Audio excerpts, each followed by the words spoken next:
are in a cart, there is one little tiny compartment on the back of the cart for the two of you to put your stuff.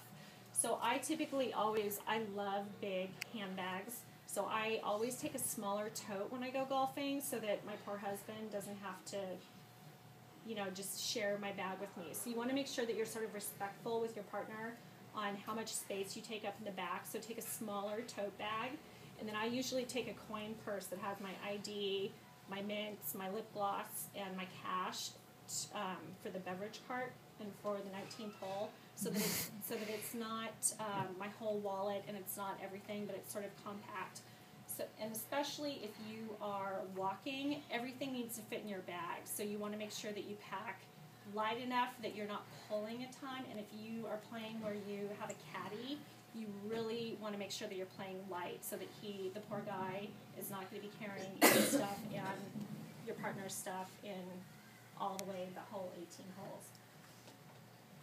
Quality sunglasses. So while you're trying to sort of learn how to read the green and see your ball in the air and see your ball in the grass, you want to make sure that your sunglasses aren't scratched and dirty, and you want to make sure they're quality glass in the lenses, and if you can, even get them polarized because it'll help you to see a little bit more clearly. Golf gloves.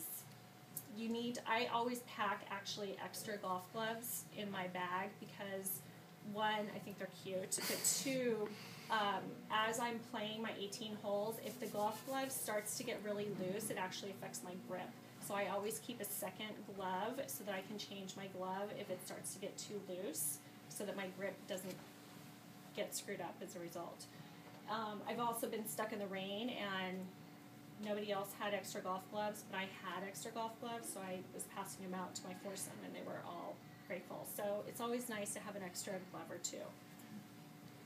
I always carry an extra sweater or jacket in case the weather gets a little cool. And then sunscreen for skin and lips. So because our lips are usually a darker color, they tend to attract more sunlight to them, so you want to make sure you wear a sunscreen on your lips.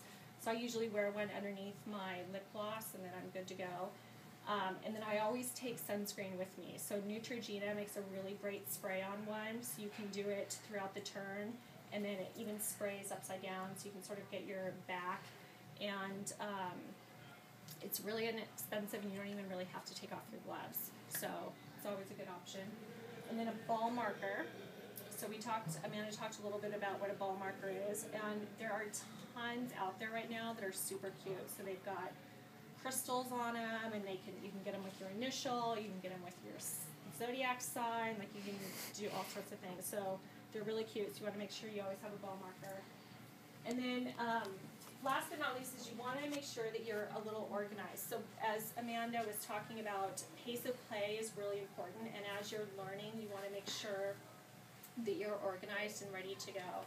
So if you end up taking a mulligan, which, as she's explaining, is sort of a give me. So if you tee off and it goes somewhere and then they let you hit another ball, you want to make sure that you have a ball and tees and everything on you and ready to go. So I always like to have things that have pockets so that I can do that at the tee box and not have to go back to my cart or my bag. And then I also have this a cute little bag like this that I can hang on the outside of my bag where I can keep my tees, extra balls, and things that I might need, so that it's really easy to get to, so I don't have to go back and dig through my bag and try and find those things. It's just a really nice way to be courteous to your other players, and they're really cute.